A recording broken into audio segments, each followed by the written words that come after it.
Most students that I teach want to be able to do one thing. They want to be able to play freely across the fretboard. They want to be able to express themselves and sound, good.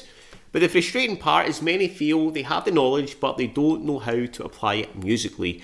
Like David here, who is midway through one of my programs, and he's already smashing it. Now, David knew the 5 pentatonic shapes. He had an understanding of triads, but he struggled to create anything that sounded musical.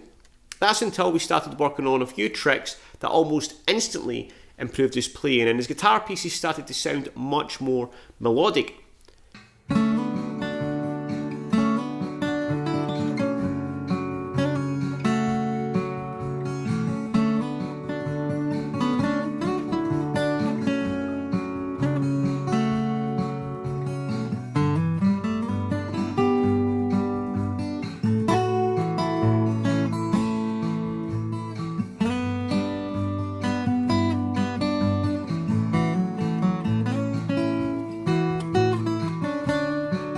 So what is David doing differently? I'm sure you guys would like to know. So today I thought I would share my most recent lesson with him so you can start playing more melodically too. So today I'm going to break down the 2-chord trick. This is a very popular lesson I share with all my students that gets you to play up and down the fretboard in a very musical way. So all we need to do is take 2 chords, find them in 2 different areas of the fretboard, and then use the pentatonic scale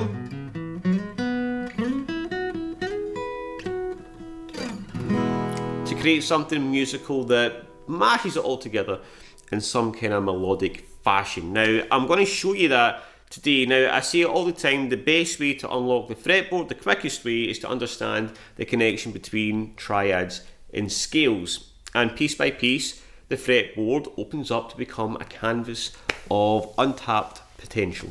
Alright, and today we're going to look at one of those pieces, which is going to be in the key of E. We're going to take these 2 chords, we're going to look at an E, we're going to look at a C sharp minor. Okay, now I'm going to be playing this in a beginner friendly way. So I'm going to be using this power chord shape for C sharp minor, which is just 4, 6, 6. And I'm also going to be playing the rest of the strings open because you can do that kind of thing in the key of E. It just sounds lovely, especially on the acoustic guitar. I love that, right? So we've got E and C sharp minor, and then we're going to play the same chords up here. We've got an E, we've got an A shape for E, which means we've got 9, 9, 9. It's not an emergency, just a triad. Sorry, that was bad. Alright, and then we're going to play our C sharp minor like this, which is 11, 11, 9. Alright, and again I'm using the open strings here, so we get this really lovely voice. And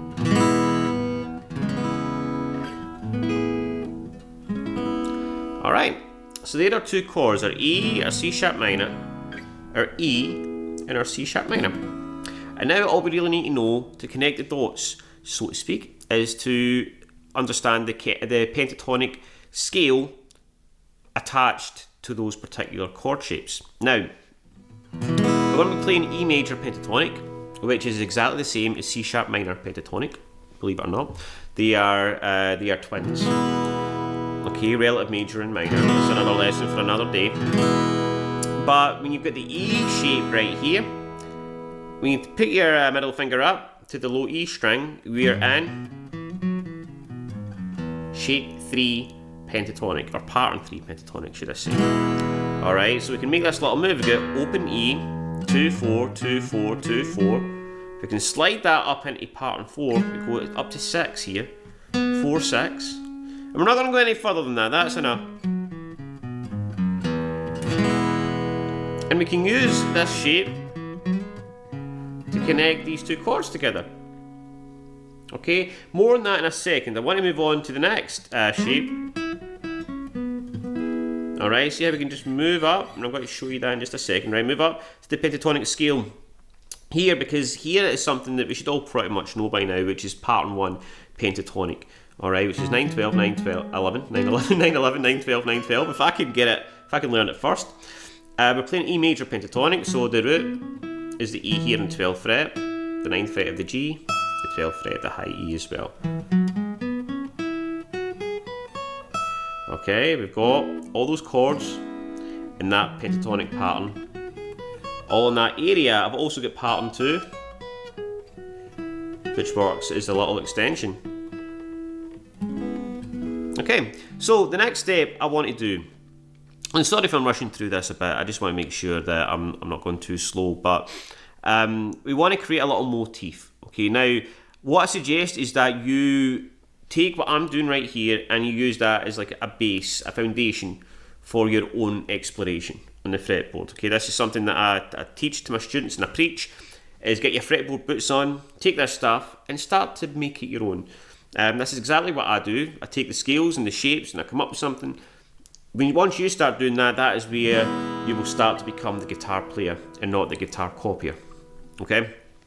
So, we take an E chord, right, and all I'm really thinking about is I want to connect this bass note to this bass note. So I can go there, right? And I can just start messing around with that scale. I could do something like this.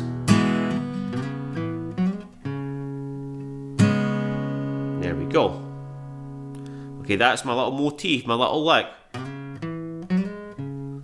Alright, I'm going to go 2, 4 on the A, 2 in the D, slide up from 4 to 6, and then I'm going to land on that root note with my index finger, so that allows me to go nicely into that chord.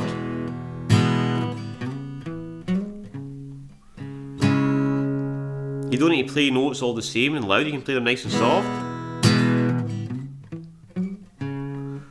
Add some drama to it, alright?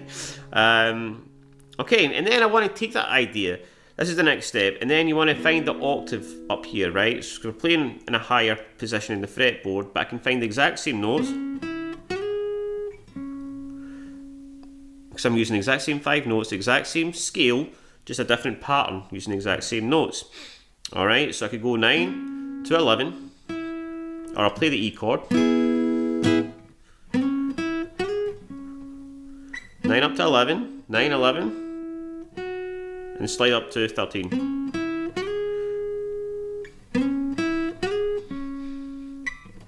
Then I'll play my C sharp minor like that. So,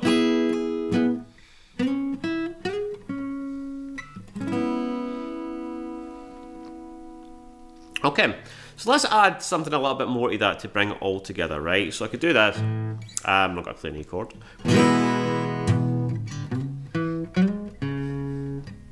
Let's bring it back.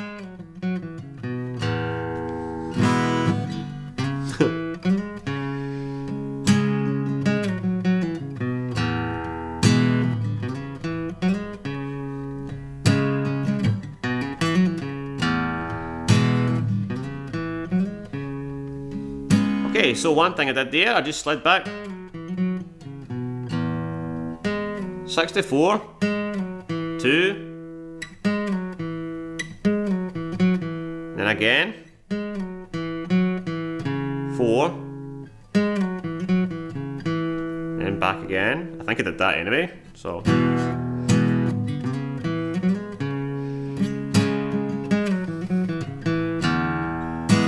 probably changes every time I play it, but again, this is the whole point of the exercise, is to use the scale to create something a bit musical, right?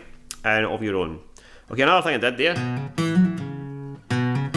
get that little move there, 2 up to 4, 2 up to 4 on the D string as well, hammer on pull off, and back to 4 on the A. And the cool thing is, right, regardless of where your fingers are, you can just hit that bass note, it gives you time to get into the E chord.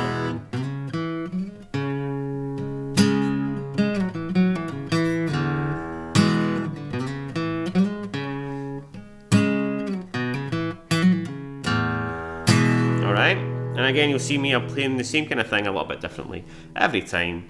Alright, and now, watch, I'm going to do something different this time, right? So I'm going to go.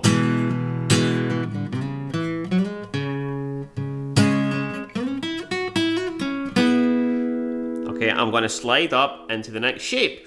Okay, because I've got that in my head, I can see the visual stuff happening. I'm like, oh, okay. So I play the first lick, into C sharp minor. And then as I come back into the E again,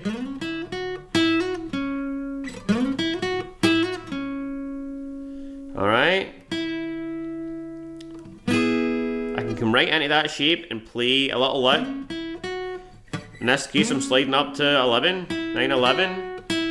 Little hammer on pull off, 9, 11. 11 on a D. And then I can just come right into that E chord. Alright, so.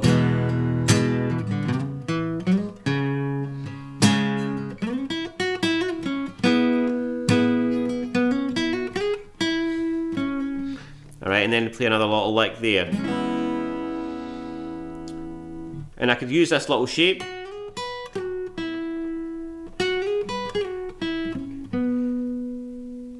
to do something as well. Alright, and just let your creativity take over. Try a few different things and see what works. Alright, so let's see.